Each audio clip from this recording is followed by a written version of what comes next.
Leaguers, welcome to the Spectacular Spoiler League. I'm the Pandan Superman, the mayor of Vibe City, HazyRome, and as always, I'm joined by the Gotham Knight, the Prime Minister of Post-Production, DeepBoyce. And today we're in the Hall of Spoilers to talk a little bit about The Gifted. Okay, we doing some power rankings, top 3 characters from episode 8 of The Gifted, season 1, and top 3 bum asses. DeepBoyce, The Gifted has low-key been kind of fire. We decided to do some stuff in that respect to talk about our love for this show, man. Yep. And if you like what we say about this, okay, if you like our rankings, if you like this video, feel free to hit that subscribe button and drop a like on the video. Share it with some peoples. But DeepBoyce, man, episode 8, top 3 characters that we love, top 3 bum asses that were just bum asses.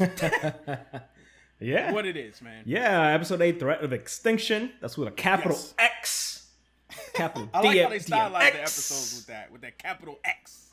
I mean, X-Men. They got to have an episode with Exhibit in it called Exhibit. With just a big old X. Exhibit. That'll work. That'll work. Man. I actually think that's a smart idea. Hey, See? they make on the creative they make Exhibit Bishop. There you go. Bong bong. Anyway. But that's some fan casting right there. Bond, man. So who got his number 3? Yes, number 3 on the power rankings for episode 8 of The Gifted is a new character by the name of Esme. Esme. That's my number 3 too. Esme. So we can talk about that simultaneously. Esme Cuckoo. Because she's kind of, she's loco, you know what I'm saying? Get out of here. Go ahead. Get out of here with that. Next thing you want to say. Okay, that was whack. But she is she's a new character, and she's another throwback to some old school. Well, I want to say old school, but I guess like 90s era X-Men character. She's part of, in a comic, she's part of the Stepford Cuckoos, which are sometimes they're 3, sometimes they're 5 mutant females, and when they're together, their psychic abilities are just like super powerful or whatever. But they kind of remixed it a bit in the show so that instead of there being multiple characters and the whole clone thing, which would confuse people, it's just one of them, at least for the time being, and her powers work within a proximity. She can kind of read people's minds. And honestly, she was a great addition to the show.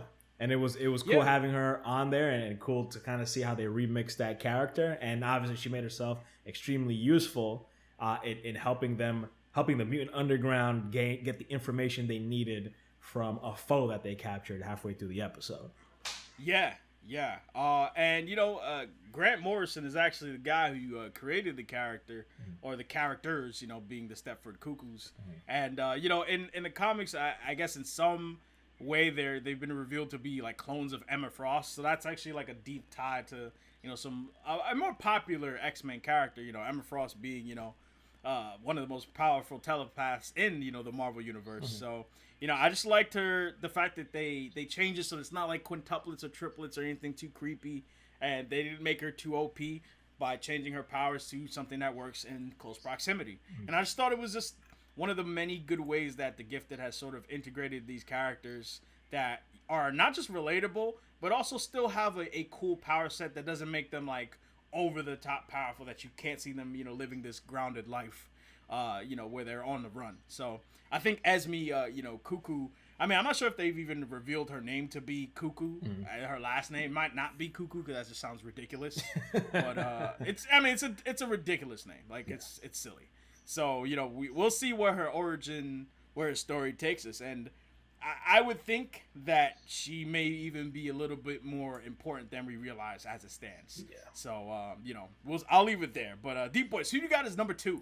Number 2 is a character that's probably going to be, depending on how often we do this for The Gifted, this guy's probably going to be on the top 3 almost every week, and that's for either one of us. Probably for either one of us will at least have. Yeah, and that's Thunderbird. Probably our favorite character on the show. Definitely one of our favorite characters on the show.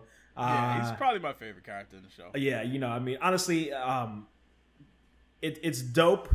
You don't see too many Native American characters get shine in media in general, but let alone in superhero content. I mean, let alone a character that is actually interesting and seems like a normal person. I don't want to talk negatively towards some other shows, but like for example, The Flash, they had a Native American character recently. They kind of flubbed it in my opinion. Meanwhile, when you look at The Gifted, they got Thunderbird, and he's great. I mean, he's Native American. He's fully fleshed out. He's very interesting. He has dope action scenes almost every episode. He's the resident strongman on the team, which you always need. He had a good action scene this episode, Yeah. I mean, they did the whole thing. Again, this is something that the show does very well, where they have the different characters. Like, the characters are kind of nerfed and limited in that Marvel way, and they have certain, limits to their powers. So when they do work together, which happens from time to time, it's even cooler to watch the action scenes unfold. So in this episode, you have him and Blink working together. He jumps through a portal and then takes out the villain or the foe, I guess, that they're fighting during the episode. Yeah, man. I mean, he didn't make my list this week only because I felt like there was just some more important things to take care of in terms of just plot developments this week. Mm-hmm. So my number 2 was actually Otto Strucker, aka Grandpapa Strucker. I mean, my man over here hitting people with Kamehameha waves. I mean, it was just. I mean, first of all, I just like the notion that this is part of the great storytelling of The Gifted, but I just like the notion that he seemed like this father that just didn't love his son. They had sort of a dysfunctional relationship, but you find out that really and truly, like, he was trying to protect Reed, and it sort of affected their relationship. Reed got sick when he was a kid. It turns out that his father actually injected him with a serum that would prevent him from manifesting new mutant abilities. So, in a sense, I guess Reed Strucker has some latent mutant abilities that, for all we know, could very well even manifest itself later on in the run of the show. True. But it introduced Otto Strucker as the means by which we get to see the interesting explanation for Andy and Lauren's powers, his grandchildren, and the potential that they have.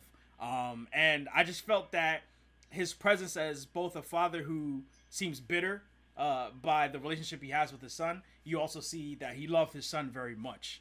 And I felt like him ultimately dying to protect his son just really stressed that dynamic. I just love the history that his character had, having worked with Trask Industries to work on the self-cure. He wasn't able to develop a cure on a large scale, but even the cure he did make could be something that is picked up by Trask and something they try to distribute en masse to other mutants. So just great stuff from Otto Strucker, man. I like this character a lot. And it leads into my number 1, but I'll let you do your number 1 first. Yeah. My number 1 is actually your number 2. Otto Strucker. I put him holding it down. Yeah, and the old man, went out like a G. Took a few out with him. And, honestly, I think one of the things that I like the most is you're introduced to him in this episode, and he's pretty much gone in this episode, but I think he was used to great effect, and you get a lot out of this character, and there's the semblance of a great backstory there, just from him being in this one episode. They did a lot with the little that they had him there. Like you said, at first you're just like, oh, he wasn't the greatest dad, but then you start to learn more and more as things start to develop, and you get more information. And they dropped some pretty big bombs, so to speak, in terms of the plot and where this is going. I think this is a rather important episode, and he was a rather important catalyst to see where it is we're going in the season. A lot of very interesting stuff dealing with, again, not only just kind of controlling mutants, but also or gene manipulation, but maybe again. Maybe finding a cure, quote unquote, or maybe they go for something like the legacy virus, which was a big thing in the comics, which was a virus specifically created to target mutants, and it killed a lot. I mean, I could completely see that happening in The Gifted, man. But on to my number 1, which further continues this conversation, and that is the reveal of Fenris. Okay, so. It turns out that a lot of people were speculating that Andy and Lauren Strucker were live adaptations of the two characters known as Fenris together.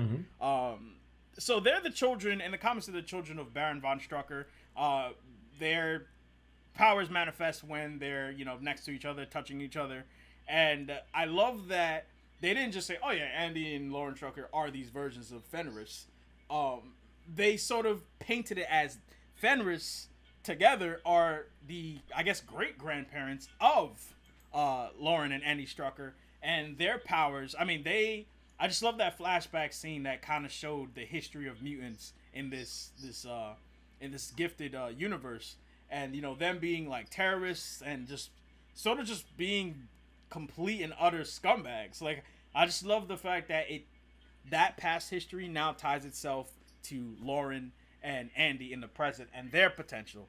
So the idea of Fenris is my number one, not just Fenris from the past, but Lauren and Andy essentially being the present day version of Fenris. And I just thought that was really awesome. I thought it was a really cool connection, and that's my number one, man. Yeah, it was a very clever way to go about it.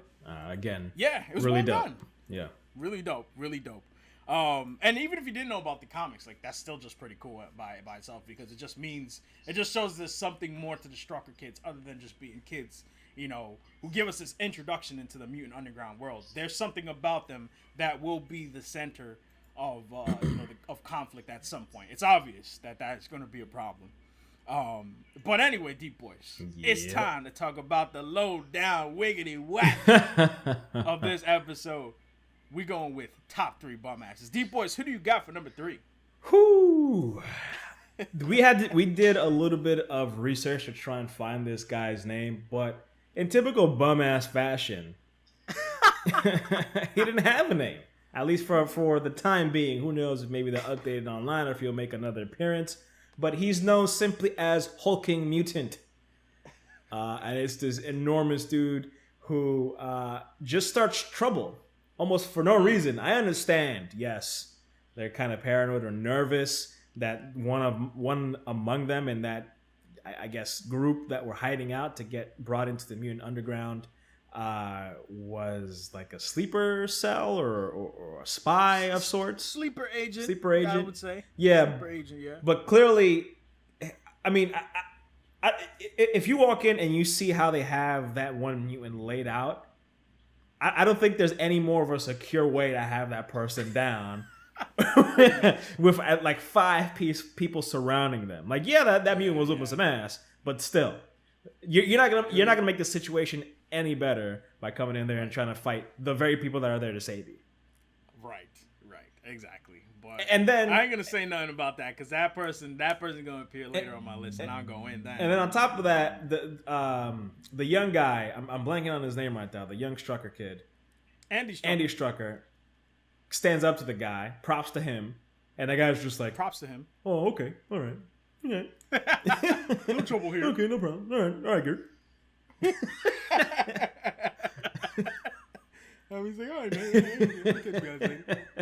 like, I just wanted to see if you guys had any candy or anything, but you guys see you guys ain't got anything. He was like, oh, I thought you guys would be intimidated, but I see how it is. Okay, I got you. It's all right. I mean, my number 3 is actually related to the Hulking mutant, and that's Chloe Tan, aka I guess she's a speedster. I don't know. She seems to have sort of super strength at times too, but I don't know. Yeah. But yeah, she is my number 3, and I was just cracking up at that beginning fight. Listen, don't get me wrong. The fight between her versus Thunderbird and Blink and Eclipse, dope. Yeah. Dope stuff. Like, all around, like, dope stuff. But there's a part where Eclipse has her trapped between two of his energy beams, and to see her in the middle of those energy beams, still using her speedster powers. I mean, they could have very well just kept her trapped there and just had her be just kind of like standing there angry, maybe even pacing. Yeah. But instead, they had her like moving at super speed, and it looked like she was just trying to do the Harlem Shake while she was standing in the middle of those beams. I was like, yo, Chloe, what is you doing, baby? I was like, you season up over there. You just look mad funny. Like, she was doing, it just looked really, she looked like she was doing double dutch, except there was no ropes. You know what I'm saying? So I just thought that was really funny. But, you named it your number 2 is the Hulking Mutant. I'll put that out there as my number 2 right now. Straight up bum assery. My man, you a big ass dude, okay? First of all, you step into Andy's sister, right? Yeah. And you go, what are you doing? And then when Andy steps up and starts using a little bit of his telekinesis, and the area starts shaking, he's like, oh, well, I guess I better step back here. I guess I was in the wrong. I'm like, nah, man, if you're going to step up, you got to step up, exactly. Man. And he went hard and he went home. And I was like, come on, Hulk. I was like, come on, Hulking Mutant, you're better than this. You're better than this. Looking like a big ass stump stepping up to somebody, man. Come up to Andy Strucker looking like a big ass big toe. I was like, man, get out of here, man. He stepped down. He was like, I guess I better get out. Everything was good here. I was like, man, get out of here, man. DeepBoyce, who's your number 2? My number 2 is actually Andy Strucker and his Sling song.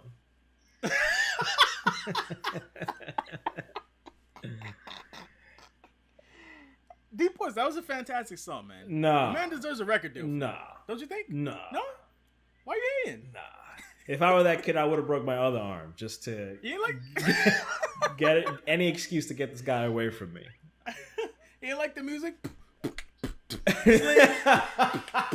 Sling, you didn't like that, man? My man was like... And Sling. Andy, I was like, get your ass out of here with that. Andy needed to sling his ass on out of there with that song. It was, I mean, looking at it from the perspective of the little kid, he's being helped by, I'm blanking on her name. Lauren Strucker. By Lauren Strucker. Lauren Strucker, yeah. I mean, come on, this young kid, obviously you know exactly what he's thinking. Everything's all good. But then greasy ass Andy has to make his appearance to try and help you out with the sling. He didn't need to. Lauren was doing a fine enough job as it was. And on top of that, he's got to give you some whack ass, whatever that was. Some mumble rap. He was mumble rapping. That's what it was. He was mumble rapping. Not the thong song, but the sling song. Get out of there. That's definitely deserving of some fun mastery right there. I agree with that one, man. I already gave my number 2, the Hokey Mutant, so it's on to you for number 1, man. Number 1 is actually your number 3, and that was Chloe Tran's character. Basically, the scene with her phasing in and out while she was stuck between Eclipse's beams.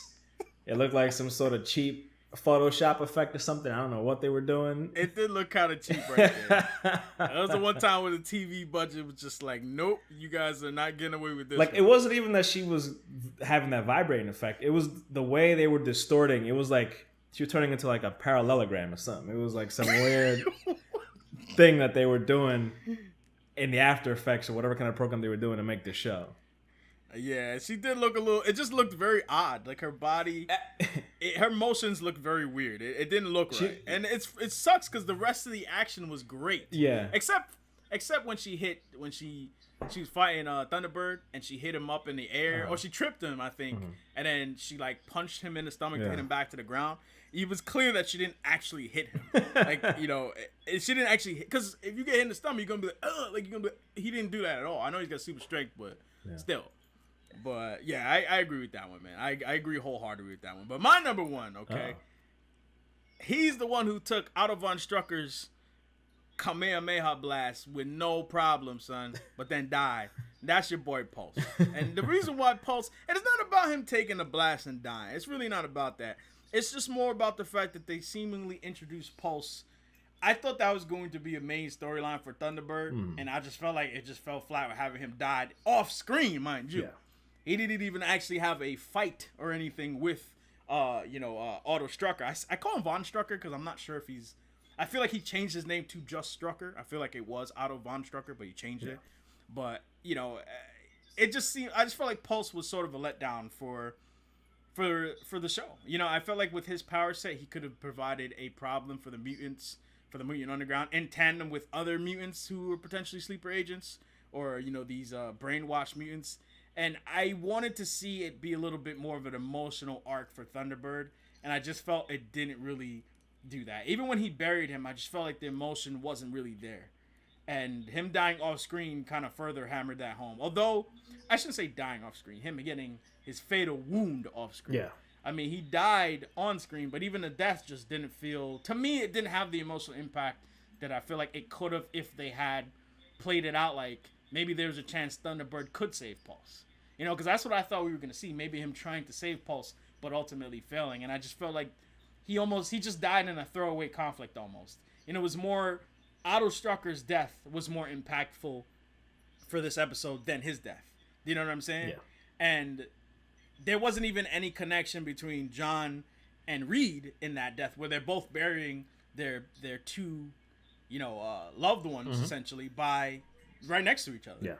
And I felt there could have been more between them two as well. So I just felt like Pulse just didn't need to die in this episode. And I was just like, that wasn't great. That wasn't great. So he's my number one. His death was just a little bit kind of whack. But anyway, guys, let us know if you enjoyed this video. Let us know by dropping a like on this video and commenting if you want us to do more gifted power rankings on a week-to-week basis. We hope to do it, but hey, we're trying it out for now. And by all means, drop your power ranking below in the comments. Let us know who your top 3 characters are from this episode, and let us know who your top 3 bum asses are from this week's episode. And join up with the Spectacular Spoiler League by hitting that subscribe button and turning on notifications by hitting that little bell icon right next to the subscribe button. And drop us a like. That's a lot of ends. I know I said a lot of ends, but just do it all.